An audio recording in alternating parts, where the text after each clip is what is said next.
Abateze amatwi mwese ndabaramukije. Kaze mu kiganiro ivyo nabageze vyose. Igihe Yesu yasezera abigishwa biwe yabahaye icageze ngo bagende bahindura amahanga yose abigishwa, ababatize, baheze babigishe kwitondera ivyo yabageze vyose.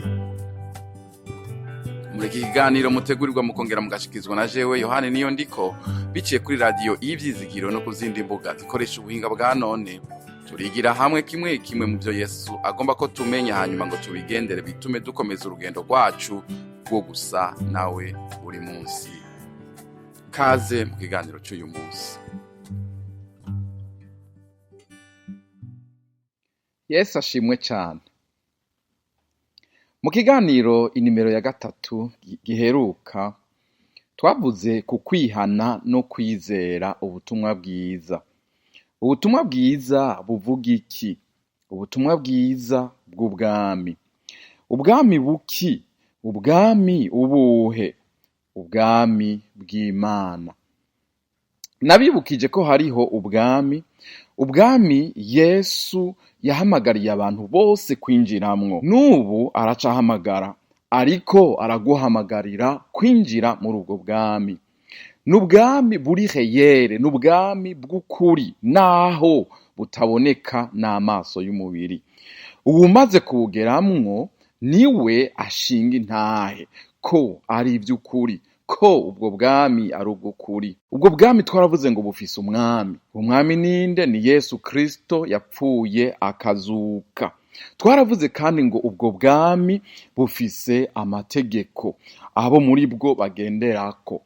Ayo mategeko nayahe? Ni ivyo Yesu Kristo yatugeze vyose ngo tubigenderemwo. Kandi ubwo bwami bufise abene bwami bw'Imana. Abo ni bande? Nabavutse ubwa kabiri. Mu yandi majambo nabihanye. Mu yandi majambo nabakijijwe, abarokotse. Barokotse iki? Barokotse igihano c'ibihe bidashira. Imana idufashe cyane. Aho mbaza ikibazo uti ni gute umuntu yinjira muri ubwo bwami bw'Imana? Ni iki turiko turavuga nyene. Umuntu arihana akizera. Dusomye mu Baroma igice c'10 ku murongo w'9 turabona ngo umuntu ategerezwa kwaturisha akanwa kiwe ko Yesu Kristo ari umwami. Hanyuma ngo akizera ko Imana yamuzuye imukuye mu bapfuye. Iyo umuntu akoze ivyo bintu bibiri ngo aca akizwa. Reka ndabivuge mu yandi majambo. Kugira ngo umwami akugururire umuryango wo kwinjira mu bwami bwiwe, ukeneye gukora ibi bintu bibiri. Ukeneye kwatura ko Yesu Kristo ari umwami.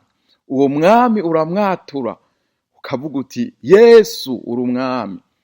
Kandi ikindi ukeneye kwizera mu mutima wawe ko Imana yamuzuye imukuye mu bapfuye. Ibi bivuga ngo harimo ibanga rikomeye. Si ivyo tubonesha n'amaso, si ivyo dutahurisha ubwenge bw'umubiri, ariko biri mu kwizera. Kandi iyo habaye uko kwizera, mu mutima uramenya ko hari icabaye, mu mutima uratahura ko hari ikintu cahindutse.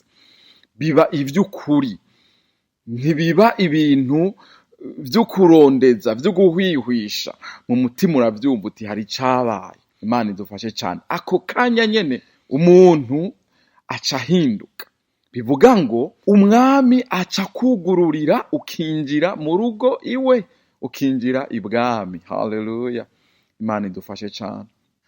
Abamaze kuba abene bwami bw'Imana barangwa niki? Abamaze kuba abo kwa Yesu, abamaze gushika mu bwami bw'Imana, ubabwirwa niki? Mbega ubamenyera kuki? Nk'uko Bibiliya ibitwereka kandi nk'uko nabivuze ubushize, abo bantu baba barahindutse. Ntabwo baba bakiri babandi. Ibya kera Bibiliya ivuga ngo biba bishize, baba babaye ibyaremwe bisha. Haleluya. Ntibaba bakiganzwa na kamere k'umubiri. Baba basigaye baganzwa n'ikindi cagezwe, n'irindi bwirizwa. Naryo niri ibyo umwami aganza ubwo bwami yageze byose nibyo baba bagenderamwo. Reka dusome muri Luka igice cya 3 turahera ku murongo wa 10 tugeze ku murongo wa 14 turabe bikeya mu biranga umuntu yihanye kandi yihanye neza. Dusome. Ishengero riramubaza riti none tugire dute? Arabishura ati ufise amapfunda abiri rimwe narihe utarifise, n'ufise ibyo kurya ntagira atyo. Kandi haza n'abatoza kori kubatizwa, baramubaza bati mwigisha tugire dute? Arabishura ati ntimugatoze abantu ibiruta ibyo mwagezwe. N'abasoda baramubaza bati tweho dugire dute? Arabishura ati ntihakagire umuntu mutangisha impongano canke mwagiriza ibinyoma, kandi ingero zanyu zibabumbe. Mana ishimwe cyane. Ubu yari Yohana Umubatizi. Nkuko twavuze yaje yigisha avuga ngo nimwihane kuko ubwami bwo mu ijuru buri hafi. N'aya majambo nyene Yesu yaje yigisha, ubwami bwo mu ijuru buri hafi. Abantu bumva ubutumwa bwiza bw'ubwami, ubwami bw'Imana bubakora ku mitima. Niho tubona Bibiliya itubwira yuko ngo abantu baciye baza kuri Yohana, ishengero riraza, baraza baramubaza bati mbega tugire dute? Yohana arabishura ati uko bikwiye kugenda nuko sabo gusa. Abatoza kori no kuvuga bari abanyabyaha, bumvise ubutumwa bwiza bwabakozeko, hari cabaye, ariko kiriko kirahinduka mu mitima yabo. Baraza bavuga ati mwigisha tugire dute? Nabo arababwira ingene bikwiye kugenda. Sabo gusa, abasoda nabo baraza baramubaza bati tweho tugire dute? Arabishura ati ntihakagira umuntu mutangisha impongano canke mwagiriza ibinyoma, ingero zanyu zibabumbe. Aya majambo arakomeye cyane. Haruguru yaho gato muri ico gice cya 3 ca Luka ku murongo w'8 hari amajambo avuga ngo mwame imbuto zikwiranye n'ukwihana kwanyu. Mwere imbuto zikwiranye n'ukwihana kwanyu. Imana idufashe cyane. Umuntu iyo amaze kwihana arama imbuto. Mwumve niyo abatarihana hariho imbuto yama, ariko iyo amaze kwihana ivyamwa yama biratandukanye na vya vyamwa vy'ubwa mbere, kuko ntakiri wa wundi, ubu ni mushasha, yama ivyamwa bitandukanye. Ubuzima abaho n'ubuzima buhindutse, n'ubuzima bw'ukwanka icaha, n'ubuzima icaha akibona akimunukira. Paulo yaravuze ngo ivyahora bimbera inyungu kera ngo ubu ndabibona nk'ubuhombe. Icaha usigara ukiraba kikakunukira, usigara ukiraba ukiruka ukagihunga. Imana idufashe cyane. Urakiraba ukakirabana ishishi, ukakirabana urwanko. Kubera iki? Haba hageze igihe cyo kwama imbuto, ivyamwa bitandukanye, ivyamwa bikwiranye n'ukwihana kwacu. Imana idufashe cyane. Twavuze ko kwihana ni wo muryango wo kwinjira muri ubu bwami bw'Imana turiko turavuga. Muri ubu bwami rero ufise amapfunda abiri, umutima ntumukundira, yumva ategerezwa gutanga rimwe akariha uwudafise. Muri ubu bwami ufise ibyo kurya ahako uwudafise.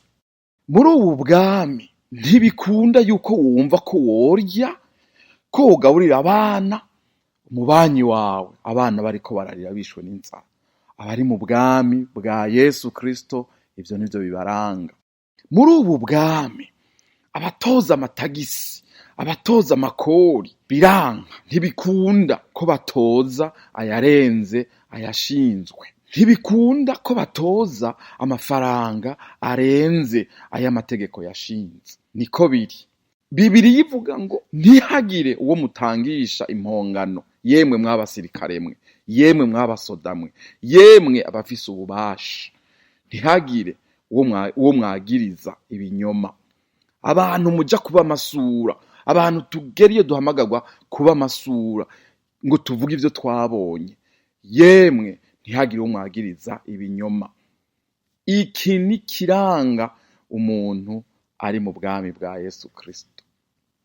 Nta wagiriza ibinyoma uwundi, ugiye kubisura kubicabona abicabona c'ukuri, akavuga ibintu vy'ukuri, akavuga ivyo yabonye. Imana idufashe cane. Arongera kuri ijambo ngo yemwe basirikare, yemwe bantumwe mu bumbwe n'ingero zanyu. Ibi bivuga ngo abene bwami bw'Imana batahura ko ivyo bafise vyose atari ivyabo. Ivyo bafise vyose ni ivy'Imana. Yarabizigiye, yaratwizigiye, irabitwizeza ngo tubijere, ngo tubirabe, ngo tubibungabunge. Ubutunzi dufise si ubwacu, ni ubw'Imana. Twebwe ubwacu ntituri abacu, ntitwiganza, tuganzwa n'Imana. Turi Imana, tubayeho ngo tube ab'Imana. Ibyo rero dufise bitubumbe, kandi ubwo bitubumba bidutunge, kandi tumenya duti ibi ni ivy'Imana yampaye. Kubw'ivyo tubisangira n'abandi. Nuko bigenda. Imana idufashe cane. Mu Bafilipi igice ca mbere duhereye ku murongo wa 11 gushika ku murongo wa 13 hatwereka amajambo asa nayo. Mu bwami bw'Imana umuntu abumbwa n'ivyo afise, akanezererwa uko ari kose. Mu bwami bw'Imana umuntu acishwa bugufi, akiga kubaho afise umurengera canke akenye, akabaho ubuzima buhesha Imana icubahiro. Muri ubwo bwami bw'Imana umuntu ariga, akamenya, agatahura kubaho ahaze canke ashonje. Niko umusavyi w'Imana Pawulo abivuga. Umuntu amenya ibanga ryo kugira umurengera no kugira bike, akamenya ingene abihesha mu icubahiro Imana. Ibi vyose Pawulo atwibutsa ko atari twe tuvyishoboza, yamara ko tubishobozwa n'umwami wacu Yesu Kristo, umwami aganza ubu bwami turimwo. Niwe nyene aduha inkomezi. Haleluya. Uri mu bwami bw'Imana, umwene bwami, iyo acumuye ingoma ziravuga, amafirimbi akavuga, amasafuriya n'ibindi binjanja vyose bigakubita, umuntu akabura amahoro, umuntu akarara ataryamye, akirirwa atagize amahoro, bikanka nuko arya. Kubera iki? Mu mutima hari ikintu cabaye, yakomeretse.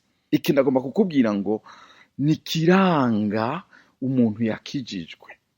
Iyo acumuye, iyo aguye mu caha, ntibikunda, abura amahoro, akitembagaza, akaryama, itiro rikagenda bikanka, kugeza umunsi azoba atunganije vyose, akihana, agasaba imbabazi Imana. Ari uwo bakosanije, ari uwo yacumuyeko, kugeza umunsi azoba amusavye imbabazi, bagasabana imbabazi, niho uronka amahoro.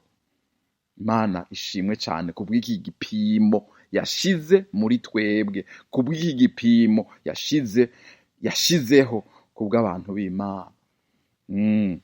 Abari mu bwami bw'Imana bafise uko bagenda, kandi ivyabo bifise uko bigenda. Twama imbuto zikwiranye n'ukwihana.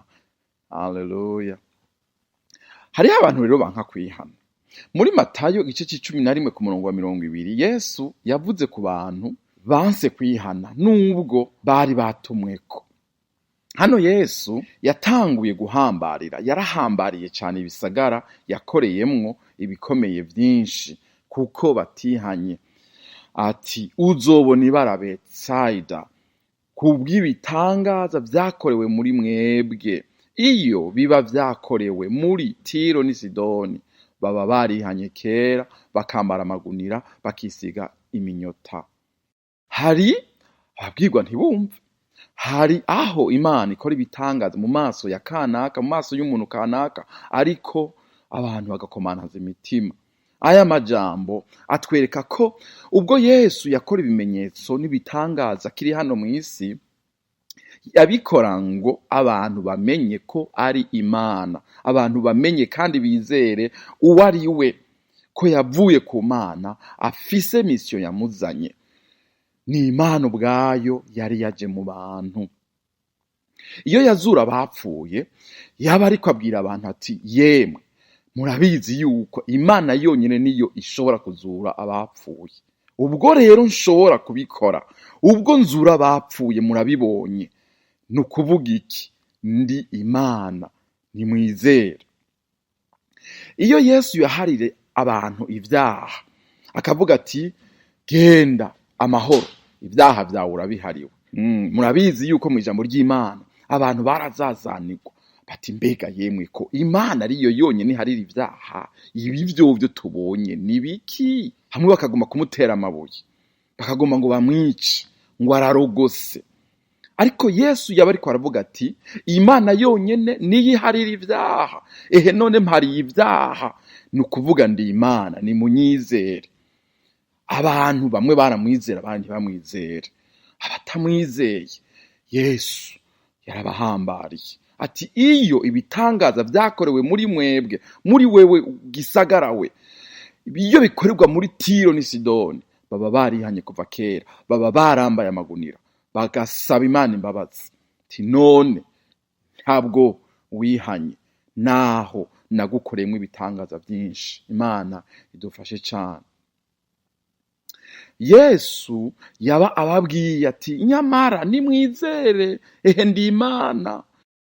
Hari rero ibisagara, nubwo babonye ibimenyetso, ibitangaza, bakomanaje imitima, baranka kwizera. Yamara Bibiliya iraduha uburorero bw'ibisagara n'abantu bumvise imburi, barapfukama, baca bugufi, barizera, hanyuma barakizwa, bararokoka, bava mu rupfu binjira mu bugingo budashira. Imana ishimwe cyane. Mu kiganiro gikurikira tuzorabira hamwe akarorero kaho mu gisagara c'Ininewe, tuzorabira hamwe kandi akarorero ka Zakayo umutoza kori. Reka rero imbere yuko ndangiza ndakubaze iki kibazo: mbega wewe warihanye? Mbega warizeye ubutumwa bwiza buvuga ko Yesu Kristo ari umwami? Mbega Yesu Kristo niwe akuganza, niwe agutegeka? Kuvuga ngo Yesu niwe mwami wanje bivuga ngo icambwiye ngo kora ndagikora, icambwiye ati reka ndakireka. Umwami avuze ati icara, uca wicara. Umwami avuze ati haguruka, urahaguruka. Umwami avuze ati iruka, uriruka. Umwami avuze ati vuga, uravuga. Umwami avuze ati hora, urahora. Imana idufashe cyane. Nimba utarihana rero, nimba Yesu Kristo atarakubera umwami mu bugingo bwawe, nimba utarizera, uyu ni umwanya wawe. Ihane, niwizere. Yesu ni umwami, ni umwami aganza abami. Imana yaramuzuye imukuye mu bapfuye. Mwakire mu mutima wawe. Numwakira, you will never be the same. Ntabwo uzosubira kuba wa wundi. Imana iguhezagire. Reka nsenga Imana. Mana, ndasengeye umuntu wese yumvise aya majambo yawe. Ndasenze ngo utarizera umuhe kwizera. Ndasenze ngo uwo wayaguye mu caha, ijwi ryawe mpwemu yera ntirihore kugeza atunganije. Mana, turagushimiye ko uri kumwe natwe kugeza ku muhero w'isi. Nuhabwe icubahiro. Ndagushimiye kubw'ijambo ryawe rifise ububasha bwo kuduhindura, bwo kutugira abashasha. Urakoze, uhabwe icubahiro mu izina ryawe rya Yesu Kristo. Amen. Ndabashimiye mwebwe mwese mwateze amatwi ikiganiro ivyo nabageze byose. Twizeye ko mwafashijwe n'inyigisho y'ubu munsi. Tubifurije umugisha w'Imana mu banyu no mu byanyu. Naho ubutaha.